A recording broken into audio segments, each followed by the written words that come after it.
Hello guys, welcome back to my channel. मैं हूं नकुल और आज हमारा करंट अफेयर्स सीरीज का लेक्चर नंबर 3 होने वाला है, जेईई एक्सप्रेस सीरीज का। तो जो लोग इस चैनल पे नए हैं उनको बता दूं कि इस सीरीज में हम पूरी जेईई की फिजिक्स कर रहे हैं फ्रॉम जीरो टू एडवांस। और इसके साथ साथ हम एयरडॉप के साथ रेलेवेंट क्वेश्चंस भी कर रहे हैं ताकि तुम्हारी एक अच्छी प्रैक्टिस हो जाए एडवांस लेवल तक। बिना कोई टाइम वेस्ट किए शुरू करते हैं वीडियो को यार। तो जो लोग इस चैनल पे नए हैं उनके लिए सीरीज का एक पैटर्न के किस तरीके से हम चीज़ों को कर रहे हैं। और उसके अलावा मेरा एक इंट्रोडक्शन जो लोग नए हैं उनके लिए, बाकी जो लोग पता है, जो लोग पहले से है उनको पता ही होगा। मैं अभी आईआईटी बीएचयू वाराणसी से बीटेक कर रहा हूँ और करेंटली मैं वहाँ पे थर्ड ईयर स्टूडेंट हूँ। और टीचिंग मेरा पैशन है, इसलिए मैं यूट्यूब पर ये वीडियो डाल रहा हूँ, मैं पढ़ा रहा हूँ। तो आगे बढ़ते हैं। तो करंट इलेक्ट्रिसिटी का आज हमारा थर्ड लेक्चर होने वाला है। तो आज हम पढ़ेंगे किरचॉफ लॉ। तो देखो यार, सर्किट को सॉल्व करना तो तुम्हें अब आता ही होगा, ठीक है। मतलब बेसिकली वो किरचॉफ लॉ हमने यूज तो पिछले लेक्चर से ही करना स्टार्ट कर दिया था, क्योंकि हमने कैपेसिटर में ऑलरेडी पढ़ा हुआ है। तो एक बार फॉर्मली उसको लिख लेते हैं कि क्या होता है। एक बार इसमें भी तुम्हें मैं बता देता हूँ कि किरचॉफ लॉ होते क्या है। फिर उसके बाद क्वेश्चन थे, तो आज एयरडॉप के बहुत सारे क्वेश्चन है अपने पास, तो वो हम सॉल्व करेंगे ताकि तुम्हारी एक अच्छी प्रैक्टिस हो जाए। तो बस किरचॉफ लॉ लिख लो पहले। तो दो लॉज होते हैं, करंट लॉ और वोल्टेज लॉ, ठीक है। तो पहले वोल्टेज लॉ केवीएल की बात कर लेते हैं, है ना।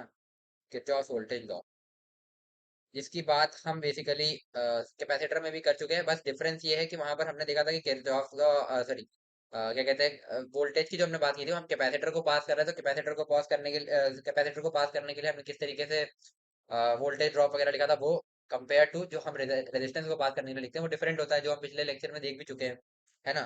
बहुत सारे क्वेश्चन भी हमने करे थे। जैसे अगर तुम एक रजिस्टर को पास करोगे, एक मिनट, है ना। जैसे तुम अगर एक रजिस्टर को पार करोगे, उसमें अगर आई करंट फ्लो कर रही है और उसका रेजिस्टेंस आर है, तो यहाँ से यहाँ तक का पोटेंशियल ड्रॉप कितना होगा, भी इक्वल टू आई आर, ठीक है। मैं कैपिटल आई कर लेता हूँ। और अगर कोई कैपेसिटर है, इसमें बोलते हैं कि कुछ क्यू चार्ज फ्लो करके आया है, प्लस माइनस क्यू इस पर अपीयर हुआ है, और इसकी कैपेसिटेंस सी है, तो यहाँ से यहाँ जाने में कितने का पोटेंशियल ड्रॉप हुआ है, क्यू बाई सी का। बस यही डिफरेंस है, बाकी लूप में घूम करके सेम जगह आ गए तो पोटेंशियल ड्रॉप जीरो, मतलब सेम पोटेंशियल पॉइंट पर आ गए। तो बस वही होता है। तो किरचॉफ वोल्टेज लॉ वही है कि सपोज अगर हमारे पास कुछ इस तरह का है ना, एक सर्किट है, R one, R two, E one, E two, है ना, आर। अगर इस तरीके का कुछ है हमारे पास, तो हम एक चीज बोल सकते हैं कि अगर हम इस पॉइंट से चले और पूरे लूप में घूमे, सपोज मैंने मान लिया इसमें कुछ करंट आई फ्लो कर रही होगी, ठीक है। यही आई करंट यहाँ इस आर वन में भी जाएगी, यही आई करंट हमारी आर टू में भी जाएगी, और ये ऐसे घूम करके यही आर में भी जाएगी, यही फिर आगे पूरे लूप में कन्वर्ट कंप्लीट, मतलब ऐसे घूम जाएगी। तो अब मैं लिखना चालू करूंगा हर जगह पोटेंशियल ड्रॉप, सबसे पहले आर वन मिलेगा हमें, यहाँ से हम जब स्टार्ट करते हैं तो यहाँ से आर वन में कितना पोटेंशियल ड्रॉप होगा, माइनस आई आर वन, ठीक है। क्योंकि हाई से लो करंट की डायरेक्शन में पोटेंशियल ड्रॉप होता है, ठीक है। ये हम पिछले लेक्चर में देख चुके हैं। आर टू में फिर हमारा आई आर टू का ड्रॉप होगा, फिर आर में हमारा आई आर का ड्रॉप होगा। फिर ये हाई पोटेंशियल है बैटरी का, ये लो पोटेंशियल है तो पता ही होगा, तो ई टू का ड्रॉप हो गया, और ये लो से हाई प्लस ई वन का गेन हो गया। घूम फिर के हम वहीं आ गए तो ये जीरो हो गया, तो पूरे लूप के लिए पोटेंशियल डिफरेंस जीरो हो गया। यही हमने पूरे लूप में घूम गए तो जीरो हो गया नेट, ठीक है। अब कैपेसिटर का तुम जानते हो। अब अगर तुम्हें इस तरीके का कुछ गिवन गिवन हो, है ना, कुछ मिक्स सर्किट टाइप का हो, जिससे आगे क्वेश्चन तुम देखोगे, रेजिस्टेंस कैपेसिटर दोनों लगा हुआ है ना, सी, और ये एक बैटरी लगी हुई है, इस तरीके का है अगर की, तो तुम बोल सकते हो कि यहाँ से यहाँ तक सपोज कुछ आई करंट फ्लो की होगी, और इसमें कुछ क्यू चार्ज गया है, क्यू चार्ज लग गया। वैसे तो तुम्हें पता होगा स्टेडी स्टेट में तो ये तुम्हारा अगर क्यू चार्ज मिल गया तो इसमें कोई करंट ही फ्लो नहीं करेगी, है ना, वो हो ही नहीं सकता। बट सपोज हम ट्रांजिएंट स्टेट की बात करें, इसकी अभी तुमने नहीं पढ़ी है बात, तो तुम ऐसे लिख सकते हो कि minus I R minus Q by C, capacitor को बात करने के लिए, plus E equal to zero, अगर हम यहाँ से चल के यहाँ आ जाते हैं तो, ठीक है। अभी कंफ्यूज मत होना, तुम ये बोलोगे कि जो है अगर क्या कहते हैं टी इक्वल टू जीरो की बात करते हो तुम, है ना, तो तुम्हारा ये एक वायर की तरह, जैसे हमने बात कर चुके हैं कैपेसिटर सर्किट में कैसे वर्क करता है। तो अगर तुम just after closing the switch की बात करते हो टी इक्वल टू जीरो की, तो ये तुम्हारा एक वायर की तरह बिहेव करता है, और इसको तुम डायरेक्टली ऐसे जोड़ सकते हो। फिर जब वो पूरा चार्ज हो जाता है, जो कि बहुत जल्दी हो जाता है, जैसे पूरा चार्ज हो गया, फिर तुम इसको काट सकते हो और ये बोल सकते हो कि यहाँ पर पूरा चार्ज आ चुका है, कोई करंट फ्लो नहीं होगी। तो इसमें भी कोई करंट नहीं फ्लो होगी, तो पोटेंशियल डिफरेंस का सवाल ही नहीं उठता, ठीक है, वो हो गया, बात खत्म।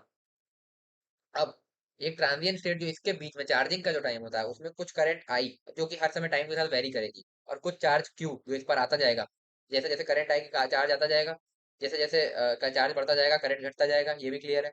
ये ट्रांजिएंट स्टेट की हम बात आगे अभी करेंगे। तो जैसे कोई भी उसका कोई भी एक जनरल टाइम पे तुम्हारा कुछ आई होगा और उस टाइम पर कुछ क्यू होगा। अगर उस जनरल टाइम की तुम्हें अगर लिखनी है इस केस में केवीएल, तो तुम ऐसा बोलोगे कि यहाँ से गए तो आई करंट फ्लो कर रहा है, क्यू चार्ज फ्लो कर रहा है। तो I R minus Q by C plus C equal to zero. और यही से रिलेट करके हम इसकी इक्वेशन इक्वेशन लाते हैं, जिससे हम i equal to d q by d t वगैरह लिखते हैं। फिर एक डिफरेंशियल इक्वेशन बनती है जिससे तुम Q as a function of time, I as a function of time define करते हो। ट्रांजिएंट स्टेट इस तरीके से वर्क करेगा। तो वो हम आगे देखेंगे, अभी वो हमारा काम नहीं है आज के लेक्चर में। बस आज के लेक्चर में हमारा काम है केवीएल समझना। तो केवीएल तुमने समझ लिया।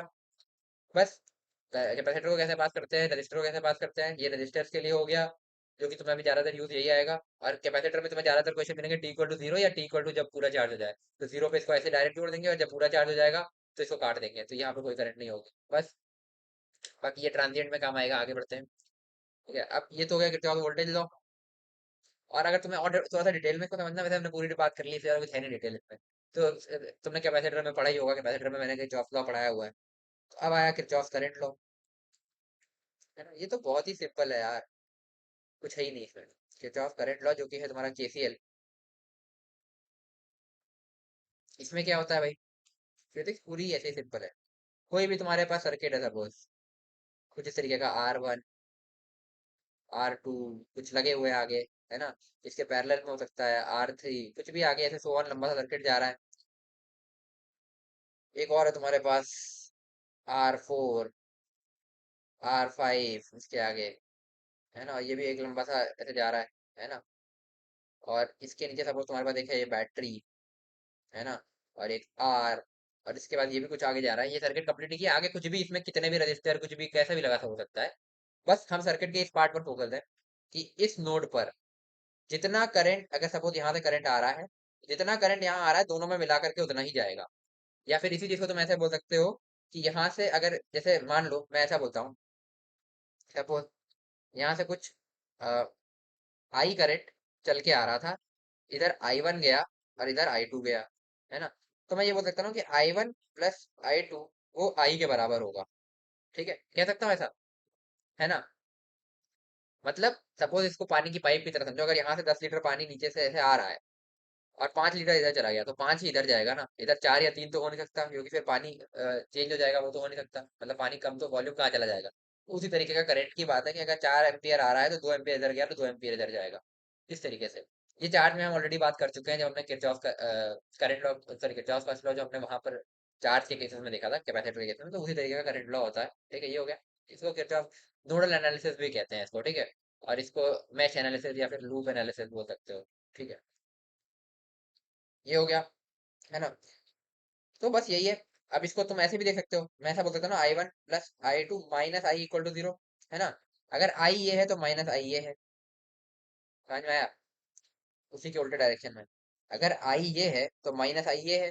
तो मैं ये बोल सकता हूँ कि जो इधर से निकला प्लस जो इधर से निकला प्लस जो इधर से निकला, देखो माइनस आई जो कि इधर से निकला नीचे की तरफ, I1 जो राइट की तरफ निकला, और I2 जो ऊपर की तरफ निकला, तीनों का सम जीरो।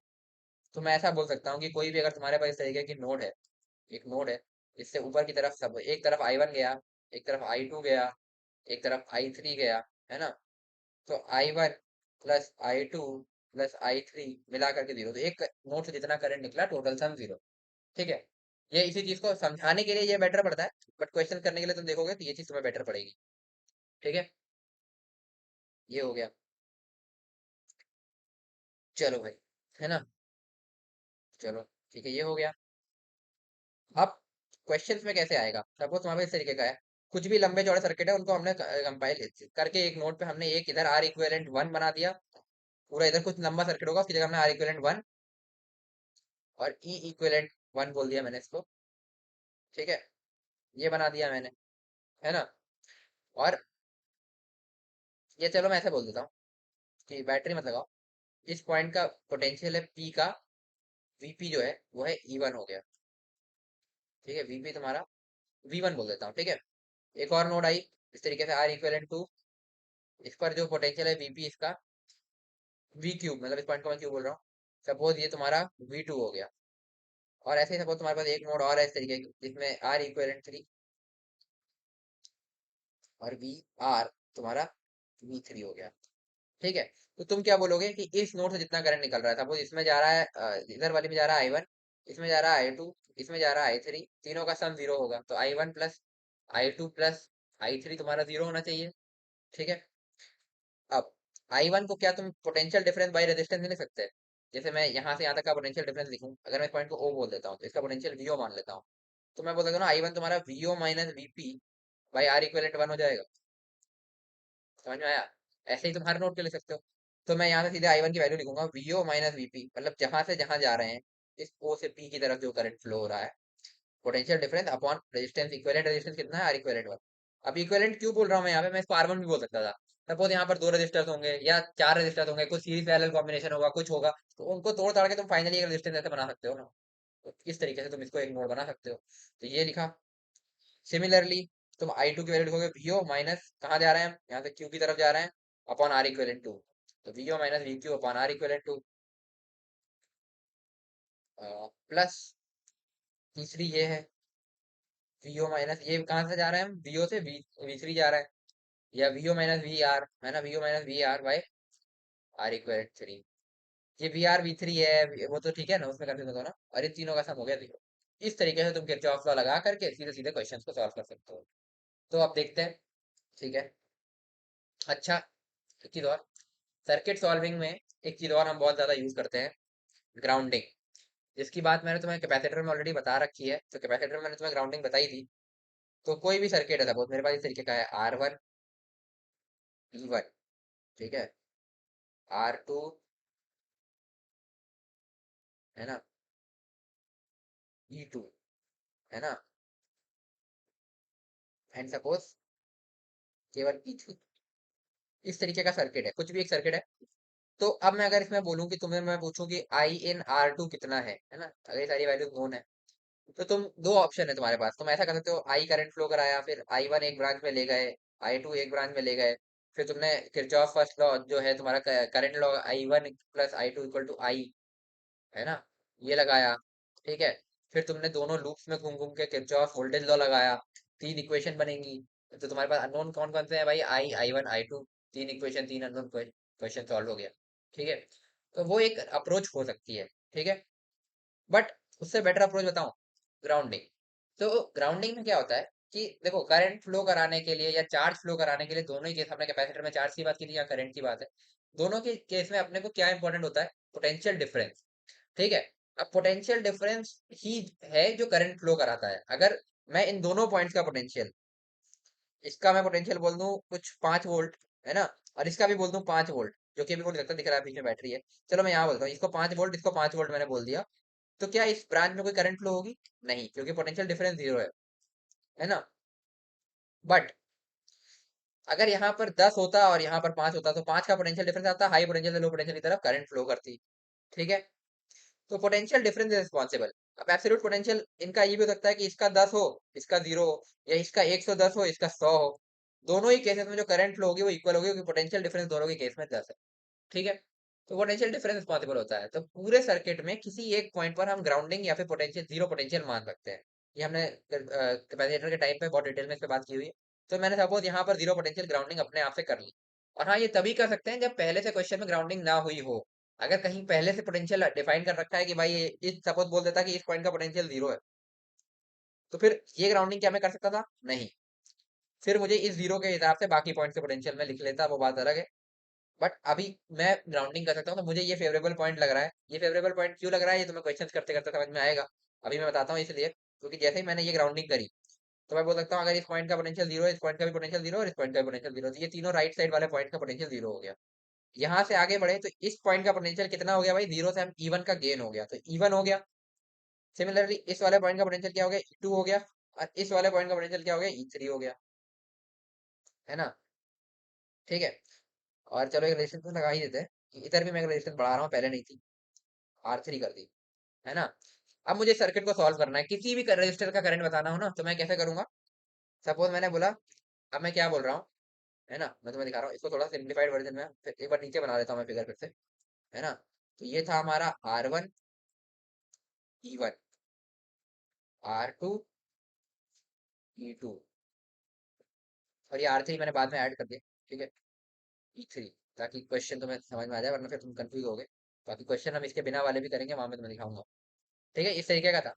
तो मैंने क्या कहा कि हम किसी एक पॉइंट पर ग्राउंडिंग करते हैं। सपोज हमने यहाँ पे ग्राउंडिंग करी तो इस पॉइंट का पोटेंशियल जीरो, इस पॉइंट का पोटेंशियल जीरो, इस पॉइंट का पोटेंशियल ई वन, इस पॉइंट का पोटेंशियल ई टू, इस पॉइंट का पोटेंशियल ई थ्री। ठीक है, और इसका पोटेंशियल सपोज पॉइंट को मैं ओ बोल रहा हूँ, इसका वीओ मान लेता हूँ पोटेंशियल। अब मुझसे किसी भी एक रजिस्टर में करंट पूछी, सपोज यहाँ पर करंट पूछी, तो मैं क्या करूंगा, सपोज यहाँ से यहाँ तक कुछ आई वन करंट जा रही है, इसमें आई टू करंट जा रही है, और इसमें आई थ्री करंट जा रही है। तो मैं सीधे सीधे एक चीज तो बोल ही सकता हूँ, एट इस ओ नोड पर अगर मैं देखूँ तो मैं ऐसा बोल सकता हूँ ना कि I one plus I two plus I three मिला करके हो गया जीरो। अब आई वन की वैल्यू में क्या ले सकता हूँ भाई, इस रजिस्टर के अक्रॉस पोटेंशियल डिफरेंस कितना है भाई, VO minus E one upon R one, ऐसा लिख सकता हूँ, potential difference by R one. तो मैं ऐसा लिख सकता हूँ VO minus E one by R one plus, similarly इसके लिए लिखूंगा VO minus E two by R two, है ना, VO minus E two by R two plus VO minus E three by R three is equal to zero. अब देखो इसमें अपने को ये E one E two E three R one R two R three known थे, तो unknown क्या, केवल वीओ बचा। तो देखो बेटर मेथड क्या पड़ा, इधर तुम क्वेश्चन सॉल्व करते, जो मैंने तुम्हें इसका बोला था कि अगर तुम ये आई आई वन आई टू ये एक इक्वेशन लिखते, फिर एक इक्वेशन इस लूप की, एक इक्वेशन इस लूप की, तीन इक्वेशन तीन अननोन बनते। बट यहाँ पर तुम्हारा काम बड़ा आसान हो गया, क्योंकि तुम्हारा केवल एक ही अननोन आ रहा है वीओ, और इस वीओ को तुम इजिली कैलकुलेट कर लोगे। अब जैसे ही वीओ आ गया, तुम बोलोगे कि हमसे वीओ तो पूछे नहीं था, हमसे तो इसमें करंट पूछी थी। अगर करंट पूछी थी तो इसमें करंट क्या है भाई, VO minus E one by R one, E one R one पता है, तो VO minus E one by R one निकालने में तुम्हें कितनी देर लगेगी, है ना, ये हो गई आई वन। सिमिलरली ये VO minus E two by R two, जो कि तुम्हें ई टू आर टू पता है, तो तुम ये करंट भी निकाल लोगे, सिमिलरली तुम ये करंट भी निकाल लोगे। तो कौन सा बेटर मेथड लगा तुम्हें, ये या ये? अब क्वेश्चंस करोगे तो तुम्हें और अच्छे से समझ में आएगा कि मैं क्यों कह रहा हूँ कि ग्राउंडिंग जरूरी है। ये बहुत इंपॉर्टेंट है, मैंने तो अपने जेई के टाइम पे सारे क्वेश्चन ज्यादातर इसी से किए हैं। जहाँ ग्राउंडिंग पॉसिबल नहीं होती, या कहीं कहीं ऐसा रियलाइज हो जाता है कि भाई इसमें ग्राउंडिंग में दिक्कत आ सकती है, या कोई ऐसा अच्छा पॉइंट नहीं मिल रहा जिससे हम इस तरीके के इजिली पोटेंशियल डिफाइन कर पाए, है ना, वो क्वेश्चन करते करते तुम्हें आइडिया लगेगा, तुम्हें समझ में आ जाएगा। तो उसमें फिर भाई ये लेमैन अप्रोच से जाओ। लेमैन अप्रोच तो हमेशा सही होगी, वो I one I two I three approach तो ये भी सही होगी, पर कभी कभी ये काम तुम्हारा और कॉम्प्लिकेट भी कर सकती है, बट इस तरीके के क्वेश्चन में तो इजी दिख रहा है। ठीक है, तो उसमें तुम्हारा प्रैक्टिस तो हो जाएगी, तो तुम और अच्छे से लगा पाओगे इस चीज को। खैर गलत तो किसी से नहीं होगा, आंसर तुम्हारा दोनों से आएगा, डिपेंड करता है कहाँ पर क्या इजी पड़ता है। और जेई मेन के क्वेश्चन में तो मैं गारंटी दे रहा हूँ कि भाई ज्यादातर इसी से करना। ठीक है, तुरंत जल्दी जल्दी क्वेश्चन हो पाएंगे तुम्हारे फिर। ठीक है, बस पॉइंट अच्छा ढूंढना। अब मैंने अगर इसी क्वेश्चन में यहाँ की जगह यहाँ ग्राउंडिंग कर दी होती, तो क्या मैं यहाँ का कोई और पॉइंट का पोटेंशियल, केवल इन तीनों के मैं जीरो जीरो जीरो बोल सकता था, है ना। पर फिर मुझे यहाँ पर मैं वीओ डिफाइन करता, फिर इस पॉइंट को मैं बोलता वीओ प्लस ई टू, इसको बोलता वीओ प्लस ई वन, इसको वीओ प्लस ई थ्री, ज्यादा कॉम्प्लिकेटेड हो जाता ना, क्यों करना है भाई, सीधे सीधे दिख रहा है कि बैटरी से आगे सीधा यहाँ पे मैं E one E two E three लिख दूंगा, ये वीओ है, और सिंपली एक एक वर्ड एक एक लाइन में इस तरीके से मैं इनके पोटेंशियल और करंट डिफाइन कर लूंगा, और क्वेश्चन को सॉल्व कर लूंगा। तो वो क्वेश्चन करते करते तुम्हारी अप्रोच बिल्ड होगी कि तुम्हें कौन से पॉइंट पर ग्राउंडिंग करनी है।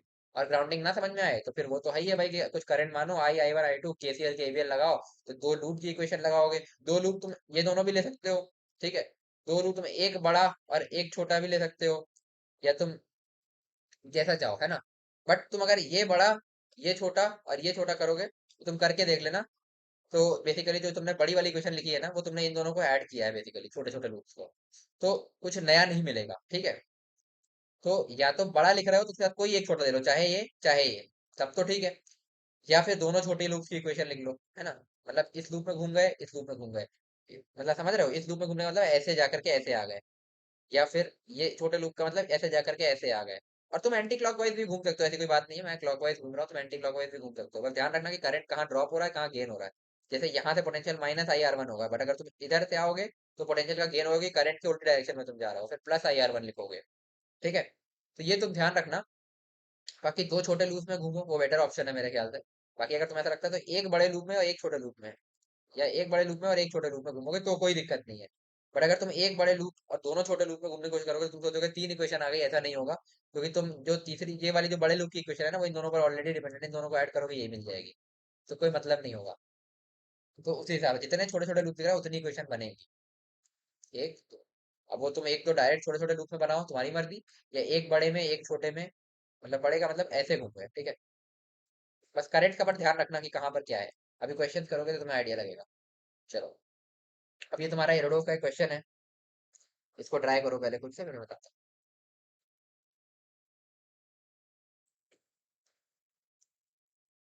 ये है एरोडोफ के थर्ड चैप्टर इलेक्ट्रोडायनेमिक्स का क्वेश्चन नंबर 177। ठीक है। अच्छा, ये रोडोफ की एक बात मैं तुम्हें बताता हूँ कि भाई मेरे को कभी कभी तुम्हारे लेक्चर प्रिपेयर करने में टाइम लग जाता है। मैं एक बार क्वेश्चन देख लेता हूँ कि भाई क्या है क्या नहीं है, क्योंकि क्लास में मेरे को मान लो फालतू का कैलकुलेशन मिस्टेक हो गई तो तुम्हारा टाइम वेस्ट होगा। फिर भी कभी कभी हो ही जाती है ना। तो इसलिए मैं कभी कभी एक बार आंसर निकाल के देख लेता हूँ भाई आंसर सही आ रहा है कि नहीं, है ना। तो अभी मैंने तुम्हारा एक क्वेश्चन, मतलब इसको समझ लो 1 घंटा वेस्ट हुआ, इसीलिए क्योंकि इन्होंने एक बैटरी क्वेश्चन उल्टी लगा दी थी। अभी वो आगे आएगा, है ना। जो इरोडोव है एक्चुअली में वो एक फॉरेन ऑथर की बुक है, तुम भी जानते हो।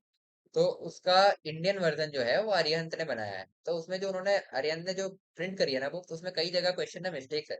जैसे ये इसकी जगह कुछ उल्टी पोलैरिटी का कुछ इस क्वेश्चन में नहीं, आगे क्वेश्चन में तुम्हें देखने को मिलेगा। तो उन्होंने उल्टा बना दिया है बेसिकली। अगर तुमने उससे सॉल्व किया तो आंसर आएगा ही नहीं। मैंने उससे भाई, समझोगे तुम, मुझे लगा मैं कुछ गड़बड़ कर रहा हूँ। मैंने पहले अपने ग्राउंडिंग मेथड से किया, उससे आंसर गलत आया। फिर मैंने कहा चलो मैं ऐसे करके देखता हूँ, केवीएल कैसे लगा करके, वो भी करके देखा, फिर आंसर गलत आया। फिर मैंने कहा कुछ तो गड़बड़ है। फिर मैंने और सर्च किया सॉल्यूशन वगैरह उसके नेट पे। तब मेरे को पता चला कि भाई उसमें एक बैटरी उल्टी लगी हुई है। बैटरी सीधी करके करा तो 2 मिनट में क्वेश्चन सॉल्व हो गया। ठीक है। तो ये सब दिक्कतें है यार इसमें। तो इसको ट्राई करो, तो मैं बताता हूँ।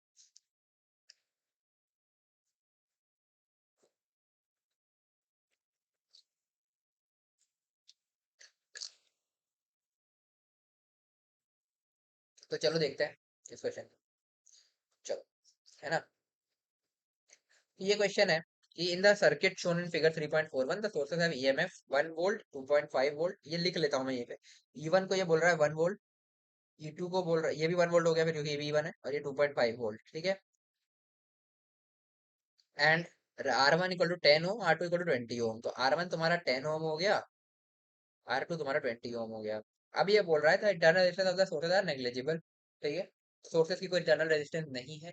Find a potential difference phi A minus phi B between the plate of capacitor. अच्छा ये बताओ, जब पोटेंशियल डिफरेंस आएगा इसका मतलब कैपेसिटर चार्ज हो चुका है। अगर कैपेसिटर चार्ज हो चुका है तो क्या इसमें कोई करंट फ्लो करेगी यहाँ पर इस वाले डायरेक्शन में, या किसी भी डायरेक्शन में इस कैपेसिटर में कोई करंट फ्लो करेगी? नहीं, नहीं करेगी। मतलब इस पूरी नोड में कोई ना कोई करंट फ्लो नहीं करेगी। तो मतलब जो करंट यहाँ से आ रही होगी वो या तो इसमें और इसमें मिल करके जाती, बट इसमें कुछ जा ही नहीं रही। तो पूरी की पूरी करंट ऐसे ऊपर की इस पूरे में घूम जाएगी, और पूरी करंट इस तरीके से बड़े लूप में घूम जाएगी। मेरे ख्याल से चीज क्लियर हो गई होगी। ठीक है, तो इतनी सी चीज ध्यान रखनी थी। तो अब देखते हैं। सपोज मैंने बोला कुछ आई करंट फ्लो हो गई इस तरीके से, तो पूरे लूप में वही आई करंट फ्लो होगी। करा देते हैं भाई, है ना। अब जरा मैं पूरे लूप के लिए इक्वेशन लिखता हूँ, है ना। तो मैं ये बोल सकता हूँ, सपोज मैं इस पॉइंट से चालू कर रहा हूँ। सबसे पहले मुझे बैटरी मिलेगी, मैं लिखूंगा E1 प्लस E1, है ना। ये सीधे सीधे चलो ठीक है, अभी मैं E1 लिखता हूँ माइनस IR1, है ना। अच्छा, तुम जब सॉल्व करोगे तो सीधे वैल्यू के साथ साथ लिखते जाना इनको। मैं इसलिए लिख रहा हूँ ताकि तुम्हें मैं समझा सकूँ। इसलिए मैं IR E1 यूज कर रहा हूँ, और वो भी मैं एक दो बार ही करूंगा, उसके बाद फिर मैं सीधे वैल्यूज लिखता हूँ। जैसे मैं यहाँ पे सीधा +1 लिखता, इसको सीधा मैं -10I लिखता, ठीक है, ऐसे करता। चलो, -IR1, फिर घूमते घूमते आ रहा है, फिर अपने को ये R2 मिलेगा। यहाँ बोलेंगे -IR2 क्योंकि आई करंट ही है इसमें भी। और यहाँ से फिर -2.5, और फिर हम आ गए वापस अपनी जगह पर, इज इक्वल टू 0। 2.5 के इसको E2 लिख लेता हूँ मैं, ठीक है। अब मैं वैल्यू रखूंगा, ठीक है। E1 की वैल्यू क्या है तुम्हारी 1, -10I -20, R2 की वैल्यू 20 है, 20I -2.5 इज इक्वल टू 0। तो यहाँ से मैं बोलूंगा तुम्हारी वैल्यू आएगी 30I इज इक्वल टू -1.5। तो आई की वैल्यू आएगी -1.5/30, यानी कि -20, सॉरी -1/20 एम्पियर। -I इसका मतलब हमने उल्टी डायरेक्शन मानी थी, करंट ऐसे फ्लो हो रही है, ठीक है।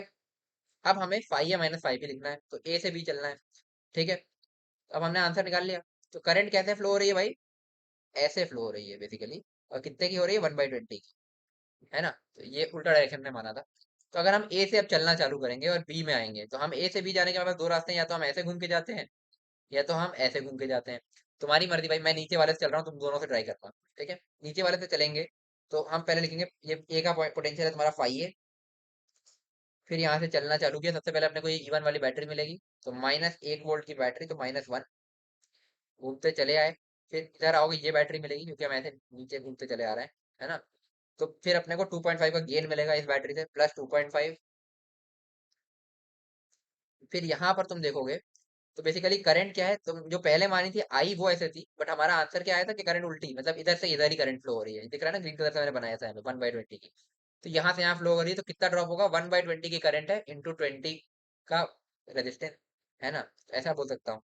तो -1/20 इंटू 20, ये क्या क्या है, 1/20 तुम्हारी करंट है और 20 रेजिस्टेंस है। ये प्लस माइनस में कंफ्यूज मत होना, ठीक है। ये मैंने इसलिए किया कि करंट तुम्हें दिख रहा है ना कि इधर से इधर जा रही है, तो यहाँ से यहाँ ड्रॉप ही मिलेगा, ये ध्यान रखना। ये करके आए, यहाँ तक आए, फिर तुम यहाँ से अंदर घूमे तो तुम बी पर पहुंच गए, तो इज इक्वल टू 5b, ऐसा बोल सकते हो। आगे सॉल्व करो, 5a और 5b को एक तरफ ले आओ, तुम बोलोगे 5a minus 5b is equal to 2.5, ये -1, 1.5 जैसा उधर ले जाओगे, -1.5, है ना, और ये 1 बन जाता, तो ये -1 बनता +1, है ना।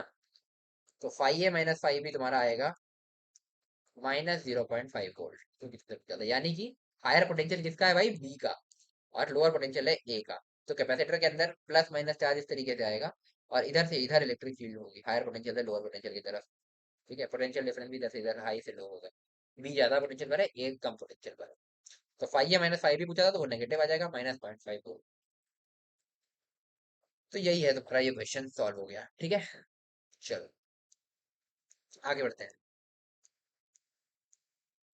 अच्छा, इस क्वेश्चन को तुम्हारा होमवर्क है, एक बार तुम ट्राई करना, नहीं चलो हाँ ठीक है, इसमें ग्राउंडिंग कहाँ ही करोगे, कैपेसिटर वाले में रहने दो, वैसे कर भी सकते हो, कोई दिक्कत नहीं है, बट चलो इसको तो बेस्ट मेथड यही है।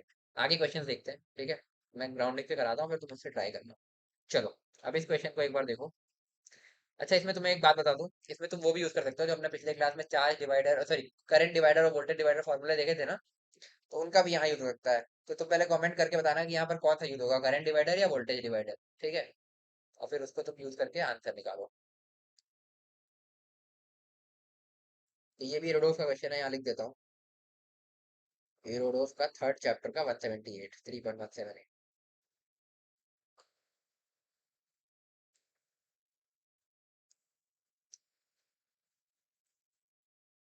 तो इसको एक बार ट्राई करो, फिर मैं बताता हूँ।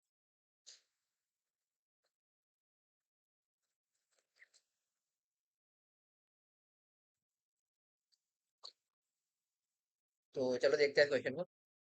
है बोला in the circuit shown figure 3.42, EMF of source is equal to 5 volts, लिख लेते हैं भाई, ये 5 वोल्ट है। And the resistances are equal to R1 तुम्हारा 4 ओम के बराबर है।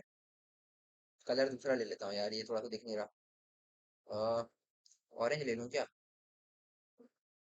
हाँ, R1 4 ओम के बराबर है, और R2 तुम्हारा 6 ओम के बराबर है। यार कौन सा कलर लूँ इसको जो दिख जाए, चलो ब्लैक लेता हूँ। और R2 तुम्हारा 6 ओम के बराबर है, ठीक है। ये हो गया। तो current resistance R1 and R2 में बताना है, ठीक है।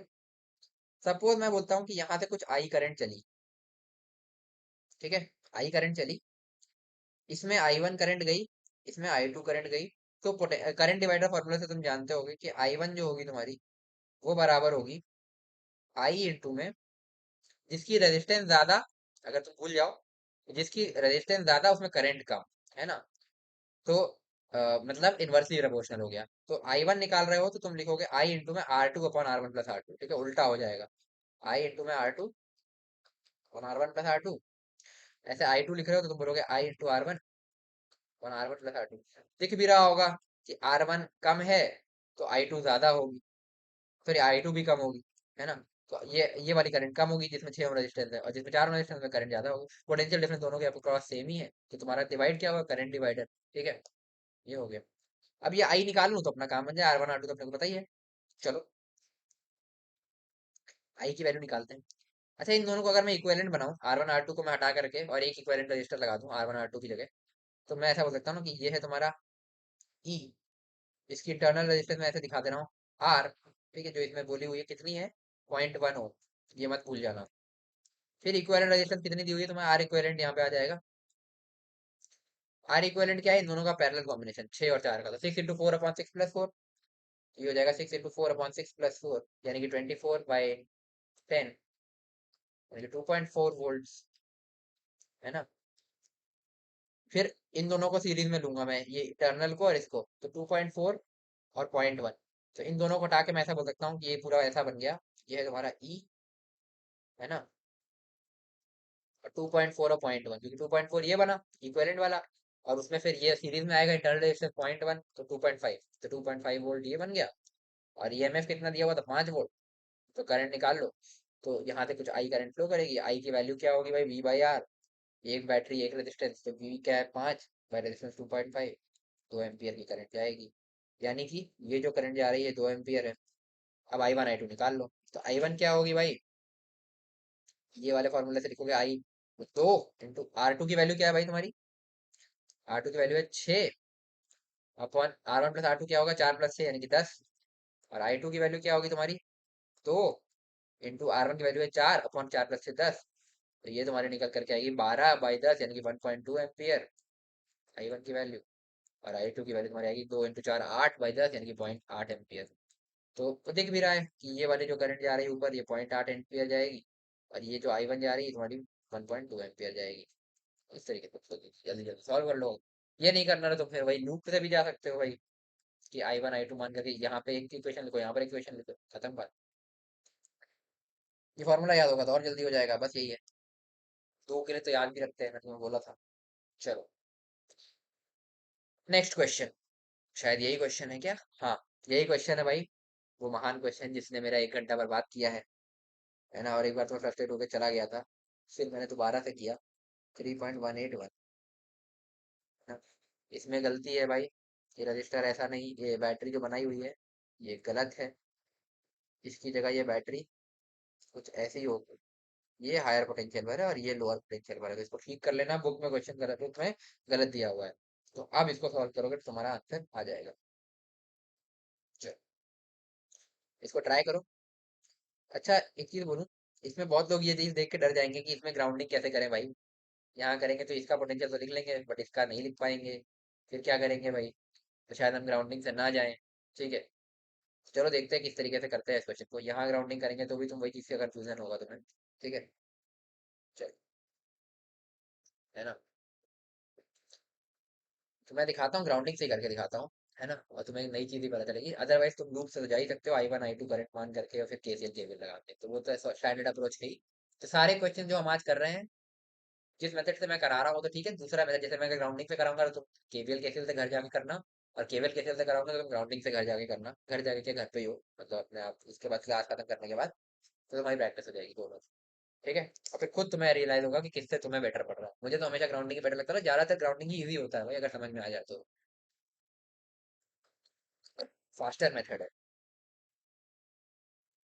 तो चलो देखते हैं क्वेश्चन को। इसे बोल रहा है find the magnitude and direction of the current flowing through the resistance R. तो आर में से जो करंट जा रही है उसका मैग्नीट्यूड डायरेक्शन बताना है। देखते हैं भाई। EMF of the source are E1 equal to 1.5 volt, 1.5, E2 equal to 3.7 volt, 3.7।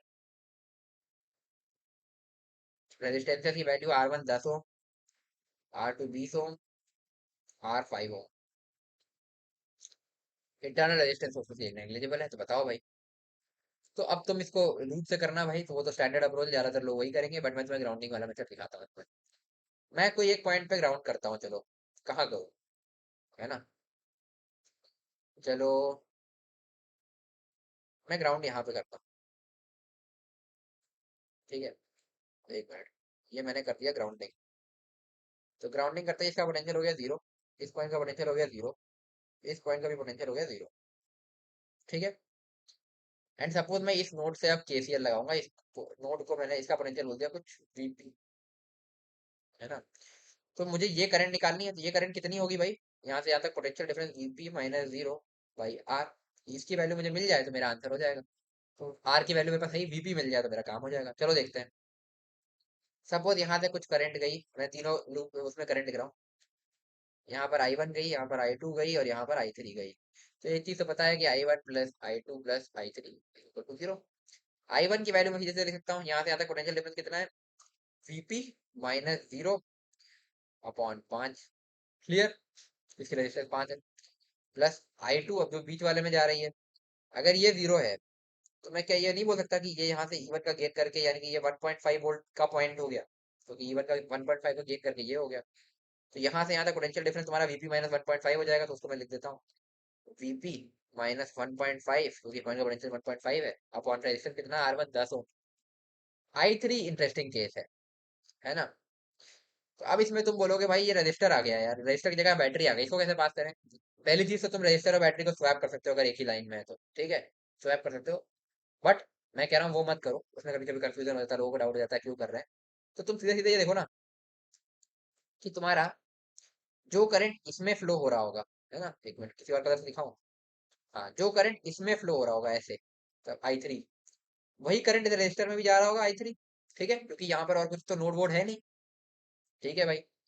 इस पॉइंट का पोटेंशियल तुम्हें पता है, ये रजिस्टर के इस एंड का पोटेंशियल जीरो पता ही, अगर इस पॉइंट का पोटेंशियल मैं लिख लूं तो उस दोनों का पोटेंशियल डिफरेंस बाई R2 तुम्हारा करंट हो जाएगा। तो इस पॉइंट का पोटेंशियल कैसे लिखूं, वैसे लिख सकता हूँ कि देखो ये अपना P है, VP है, तो ये भी VP है, और यहाँ से E2 का गेन हुआ, तो क्या मैं इस पॉइंट का पोटेंशियल VP प्लस E2 नहीं लिख सकता। बहुत इंपॉर्टेंट चीज है, ध्यान देना, ये काफी क्वेश्चन में काम आएगी, ठीक है। VP प्लस E2 लिख दूंगा, और यहाँ से मेरा ड्रॉप कितने का हुआ, फिर अगर मैं ये आखिरी I3 करंट लिखना चाह रहा हूँ तो मैं इसको ऐसा भी लिख सकता हूँ ना कि this potential VP plus E2 minus this potential zero upon इसके बीच का रेजिस्टेंस कितना है, 20 हो। तो ये तुम्हारा ये I3 करंट होगा, जो ये I3 होगा वही यहाँ से आ रहा होगा, वही यहाँ से आ रहा होगा, तो वही है। तो बस वही I3 की वैल्यू मैं सीधे सीधे लिख दूंगा, VP प्लस E2, E2 की वैल्यू कितनी है तुम्हारी 3.7 अपॉन R2 की वैल्यू कितनी है 20 इज इक्वल टू जीरो। अब तो क्वेश्चन ही सॉल्व हो गया भाई। VP मिल जाएगा तो अपना आंसर क्या है भाई, आंसर जो हमारा करंट इसमें फ्लो कर रहा है वो है VP बाई R, है ना। तो VP निकालते हैं यहाँ से। अच्छा मेरे को एक चीज दिख रही है, मैं यहाँ पे 20 एलसीएम लेता हूँ। जैसे मैं 20 एलसीएम लूंगा, ये 4 से मल्टीप्लाई होगा, मैं लिखूंगा सर 4 VP प्लस ये 2 से मल्टीप्लाई होगा तो 2 VP minus 3 plus VP plus 3.7 is equal to zero. 20 non zero है। अब मैं इसको और सॉल्व करूंगा तो ये हो जाएगा 4 VP 6 VP 7 VP minus sorry plus 0.7 is equal to zero, ठीक है। तो VP की वैल्यू आएगी माइनस 0.7/7, यानी कि माइनस 0.1 वोल्ट। हमसे क्या पूछा था, करेंट। तो अब तुम ध्यान से देखो, इसका पोटेंशियल अगर जीरो है तो इसका माइनस 0.1 है ना। फिर से देखो, मैं ब्लैक से दिखा देता हूँ कलर चेंज करके। इस पॉइंट का जीरो है, इस पॉइंट का माइनस 0.1 है, तो करंट कहाँ से कहाँ फ्लो होगी, हायर से लोअर, लेफ्ट टू राइट। तो left to right current flow होगी, है ना, डायरेक्शन के लिए, और कितनी होगी भाई, VP बाई R, यानी कि 0.1 बाई रेजिस्टेंस कितना है भाई इसका, 5, यानी कि 0.02 एम्पियर, लेफ्ट टू राइट। ये तुम्हारा आंसर हो जाएगा। इतना सिंपल ये क्वेश्चन था यार, बट ये एक बैटरी उल्टी लगाने के चक्कर में इतने गंदे गंदे आंसर आए हैं, इतनी गंदी गंदी इक्वेशंस बनी है केवीएल केसीएल से, तो कि दिमाग खराब हो जाएगा, ठीक है। आई थिंक ये चीज क्लियर हो गई होगी तुम्हें, है ना। मैंने सही किया है ना, देखो मैं फिर से चेक कर लूं। सही, ठीक। तो लेफ्ट टू राइट करंट होगा 0.02 एम्पियर। चलो आगे बढ़ते हैं। ये भी तुम्हारा एरोडोस का क्वेश्चन है। एक मिनट यार, कुछ गड़बड़ हो गई क्या, जस्ट सेकेंड। दो क्वेश्चन ओवरलैप हो रहे हैं यार। 181 क्वेश्चन पता नहीं। हाँ, ये 185 अपने को भी नहीं चाहिए, इसको कर लेता हूँ, इसका यूज कर लेता हूँ, इसको बाद में करेंगे। तो अब 182 क्वेश्चन नंबर अपने को करना है सॉल्व, ठीक है। ये रहा, तो इसको ट्राई करो। ये भी इरोडोफ का है, तो मैं लिख देता हूँ, इरोडोफ थर्ड चैप्टर इलेक्ट्रोडायनेमिक्स 3.18 182 क्वेश्चन। तो सॉल्व करो एक बार खुद से पॉज करके, फिर मैं बताता हूँ होगा तो। ये क्वेश्चन एकदम सही लिखा है, ठीक है।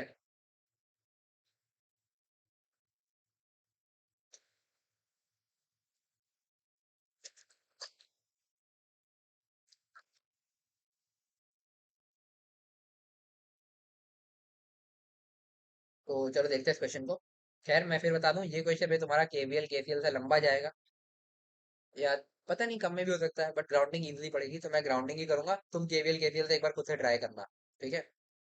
और करना जरूर, इसको छोड़ मत देना भाई, अप्रोच बिल्ड होना जरूरी है, ठीक है। तो अब इसे बोल रहे हैं circuit shown and figure, sources have EMF 1.5 to 2.5, इनको पहले लिख लूं भाई क्वेश्चन में ही, है ना।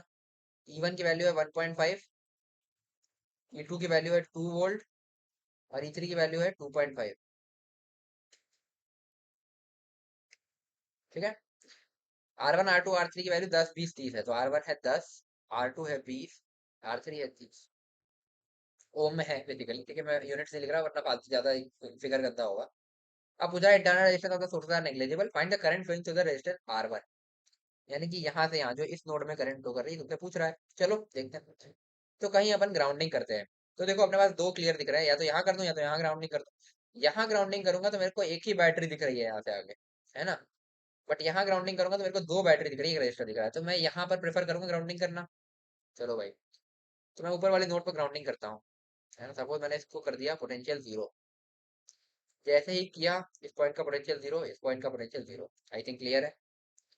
फिर यहाँ से आगे बढ़ोगे तो इस पॉइंट का अगर मैं पोटेंशियल लिखना चाहूँ तो 1.5 का ड्रॉप हो गया, तो -1.5 लिख सकता हूँ। ठीक है।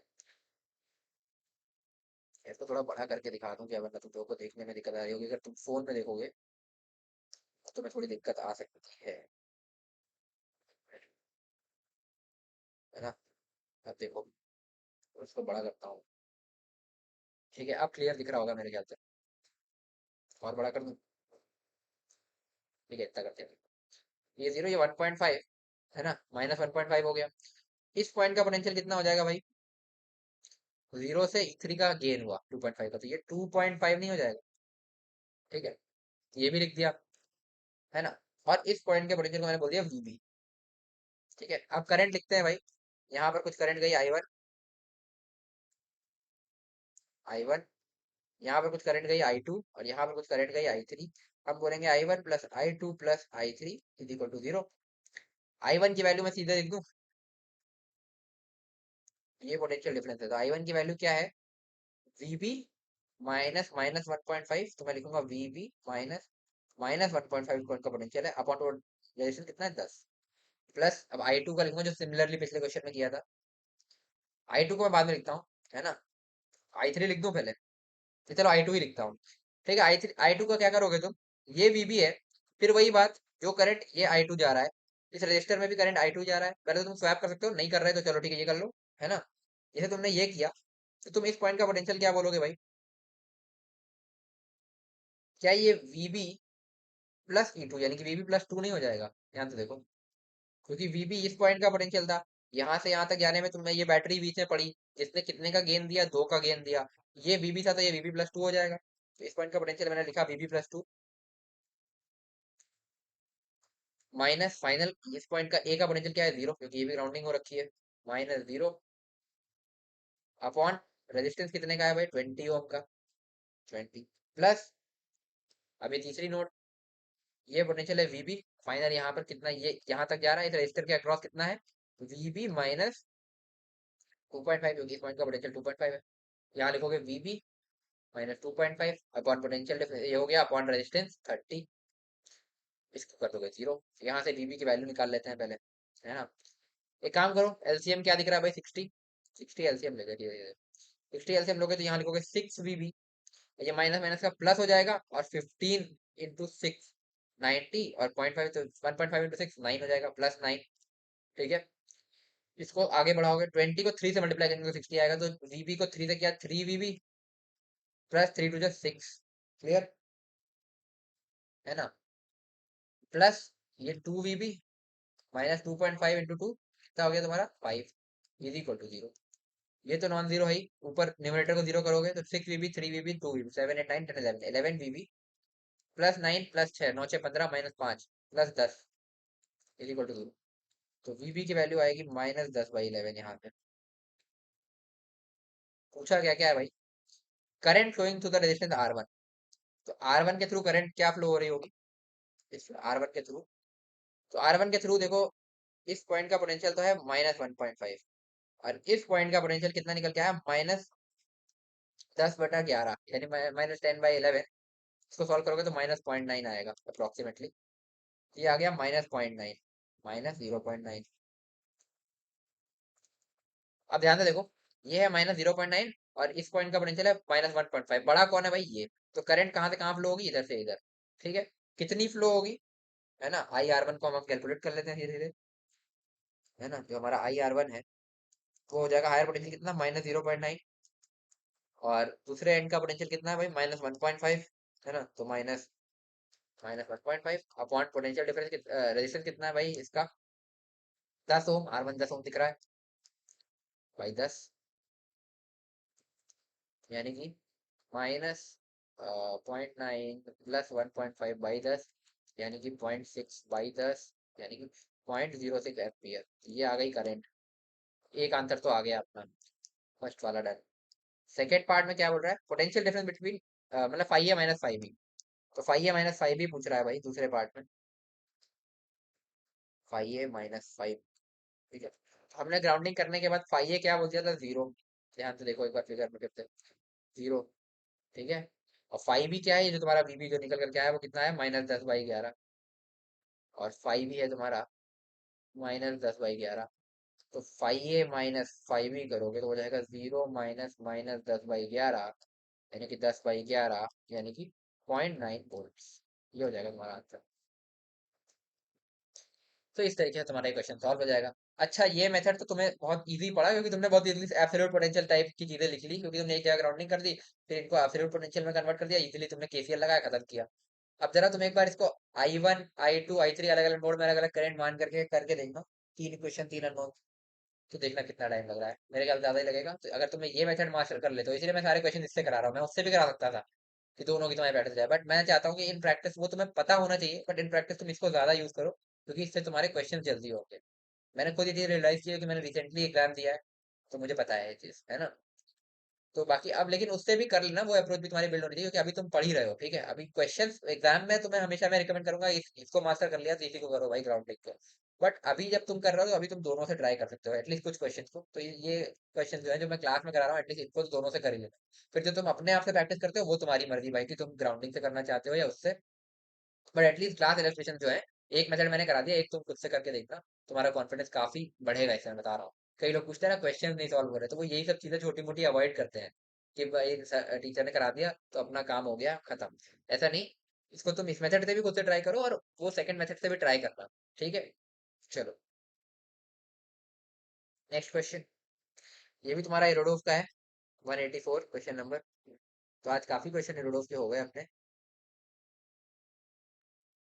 3.184, है ना। तो चलो,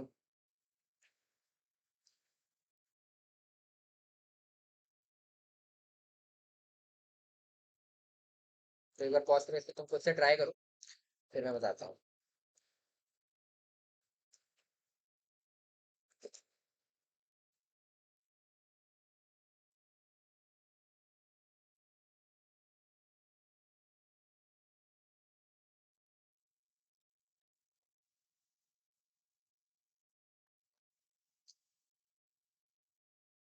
चलो देखते हैं क्वेश्चन को। बोल रहा find the potential difference five A minus five E across the plates of capacitor. ठीक है, फिर वही सेम चीज। अगर पोटेंशियल डिफरेंस पूछ रहा है, मतलब कैपेसिटर चार्ज है, चार्ज है, तो इसमें कैपेसिटर वाले नोड में तो कोई करंट फ्लो होगी नहीं, तो करंट फ्लो होगी कहाँ कहाँ, यहाँ पूरे में होगी, और इसमें भी होगी, बट इस पूरे एरिया में नहीं होगी। ठीक है, चलो फाइव ए माइनस फाइव भी लिखेंगे कैसे, वो अभी हम आगे बात करेंगे, पहले बाकी चीजें सॉल्व कर लें। सपोज यहाँ की अगर अपने को करंट मिल गई, तो अपन यहाँ से फाइव से चलेंगे, -E2 करेंगे। ये करंट अगर अपने को मिल जाती है, तो हम यहाँ से उस करंट से पोटेंशियल ड्रॉप लिखेंगे, तो यहाँ से यहाँ तक आ ही गए, फिर ऐसे घूम करके आ गए, तो अपने को फाइव भी मिल जाएगा। ठीक है, पहले सारी चीजें क्वेश्चन में नोट कर लेते हैं जो गिवन है क्वेश्चन में। इसमें बोल रहा है E1 तुम्हारा 4 वोल्ट है, 4 वोल्ट है। E2 तुम्हारा 1 वोल्ट है। Resistance R1 10, R2 20, R3 30, 10, 20, 30। Internal resistance 0 है, नेग्लिजिबल है। अब बात करते हैं। अब इसमें मैं तुमसे कहूंगा कि तुम्हारी मर्जी है, तुम में से कौन सा मेथड लेना चाहो, है ना। मेरे ख्याल से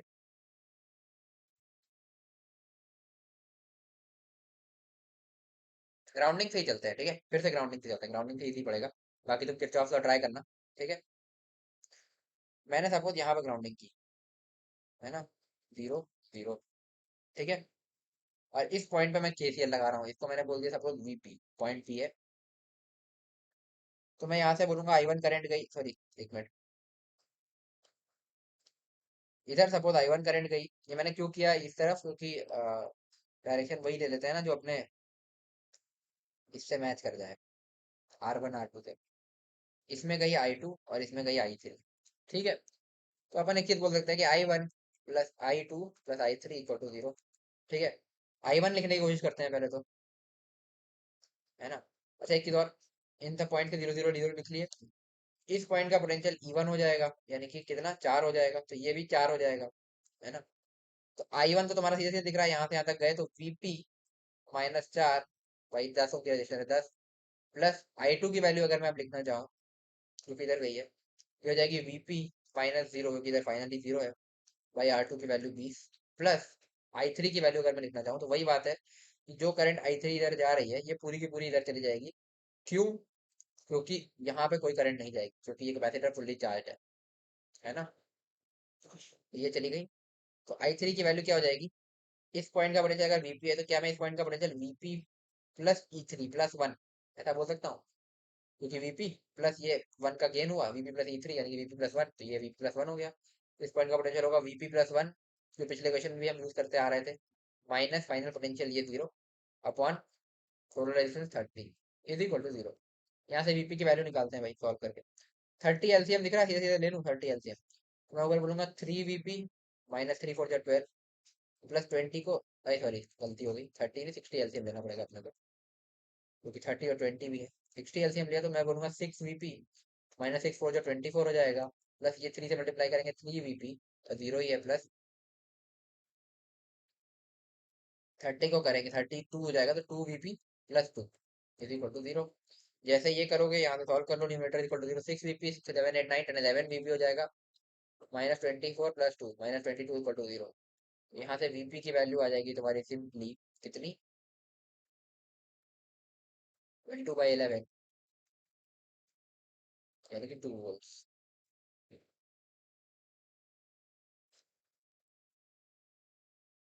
है ना।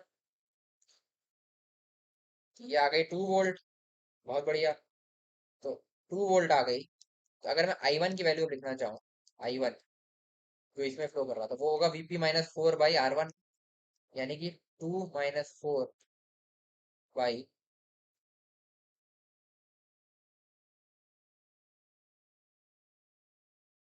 अच्छा तुम्हारा क्वेश्चन तो ऐसे सॉल्व हो गया ना, I1 का निकालने की जरूरत ही नहीं है। I1 पूछता तो ठीक है, तो अगर तुम ध्यान से देखो 5A - 5B पूछा है, यानी कि इन दोनों पॉइंट्स के बीच का पोटेंशियल डिफरेंस, ये और ये, है ना। इस पॉइंट का पोटेंशियल क्या, 5A तुम्हारा VP प्लस 1 लिख सकता हूँ सीधे सीधे मैं, जिस तरीके से हमने ग्राउंडिंग की थी, तो 5A हमारा VP प्लस 1, यानी कि 2 + 1, यानी कि 3 वोल्ट हो गया। ध्यान से देखो, खत्म हो गया क्वेश्चन भाई।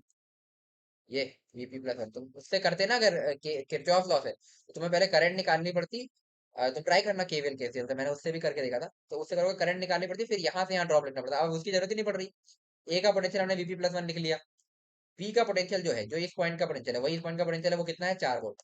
तो VP 4 वोल्ट है, ये ऑलरेडी 5 भी तुम्हारा, तो 5 भी तुम्हारा 4 वोल्ट है, क्वेश्चन से दिख रहा है।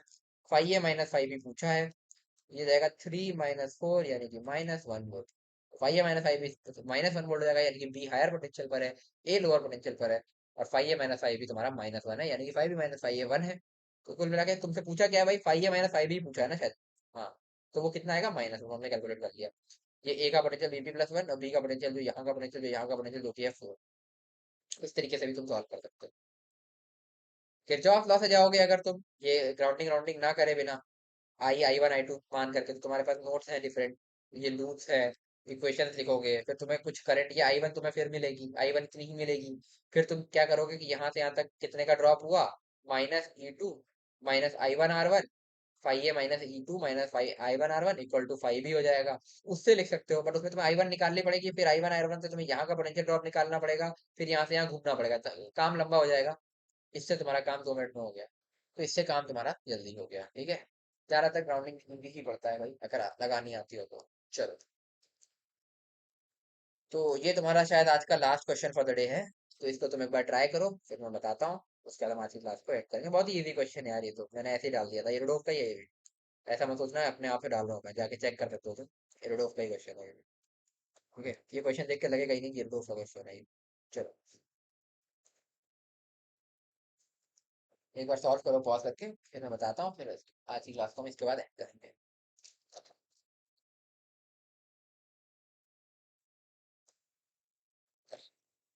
सिंपल केसीएल का एप्लीकेशन है, जो हम पिछले क्वेश्चन में करते ही हुए आ रहे हैं। उफ, चलो देखते हैं। इसे बोल रहा है current flowing through the resistance R1 तुम्हें बताना है। ठीक है, R1 तुम्हारा 10 ओम है, लिख देता हूँ 10 ओम। R2 तुम्हारा 20 ओम है, लिख देता हूँ। R3 तुम्हारा 30 ओम है। और तुम्हें V1 V2 V3 मतलब 5 1 5 2 5 3 पोटेंशियल भी दिया है। इसका 10 वोल्ट है। पोटेंशियल में दूसरे कलर से लिख दूं ताकि कंफ्यूजन ना हो। ये 10 वोल्ट है। फाइव टू तुम्हारा कितना दिया है, 6 वोल्ट है। फाइव थ्री तुम्हारा कितना दिया, 5 वोल्ट है। सपोज इस पॉइंट के पोटेंशियल को मैंने वीओ बोल दिया, बस। क्या करना है भाई, अगर सपोज इसमें I1 करंट गई है, इसमें I2 करंट गई है, कलर को दूसरा लेता हूँ एक मिनट। इसमें I1 करंट गई है ना। इसमें तुम्हारी I2 करंट गई है, इसमें तुम्हारी I3 करंट गई है। सिंपली बोल दूंगा भाई I1 plus I2 plus I3 equal to 0। I1 की वैल्यू क्या होगी भाई, VO minus 10 potential difference upon resistance 10 plus, इसमें ग्राउंडिंग करनी भी नहीं है, मतलब बनी बनाई, बस पोटेंशियल दिखे हैं, बस केसीएल लगाना है। वीओ माइनस 6 I2 के लिए अपॉन 20 प्लस I3 के लिए वीओ माइनस 5 अपॉन 30।